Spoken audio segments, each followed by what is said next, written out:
Hey, this is Denise Fuller with the National Aesthetic Spa Network. Very excited to be able to introduce you to Tracey Hammond. She is a CIDESCO Diplomat, a beauty therapist. She has owned schools, been a consultant to amazing spas all over the world, and she is the founder of EarthSentials, which is a product line that I used to distribute way back in the day. But want to give credit to Tracey for you really are the one that taught me about pelo-therapy and essential oils. So I had to come all the way to Australia to learn about it. And what is your best advice for either a spa owner or a therapist going into 2026? I think follow your passion. Make people feel good about looking at all different areas of health and wellness. And look further than just topical beauty. Yeah. Look at how you can work from the inside out as well. And working with clay therapy is incredible.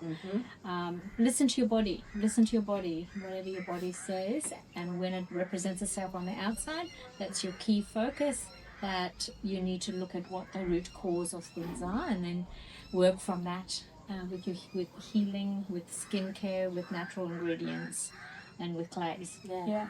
So you came from South Africa, so you are not a born and bred true blue Aussie. No.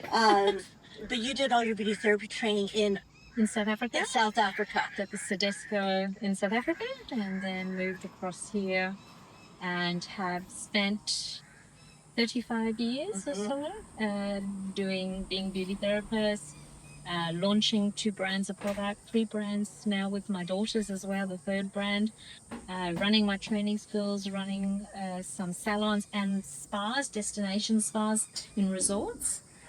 So it's been a wonderful journey. And longevity. So when I talk to students or new estheticians or beauty therapists, they're like, can I make a living? And yes, you can, but you got to work. Yes, absolutely. I mean, it's great to be on social media, but if those social media likes are not turning into clients, you might need to reevaluate. Yeah, absolutely. And I think if you enjoy what you do and you make sure you're doing what you enjoy, you never spend a day really working. You're just actually imparting your knowledge, making people feel good about themselves, and loving what you do. Loving what you do. Absolutely. So Happy New Year, and we can't wait to see you at a NASNPRO event. Cheers. Bye.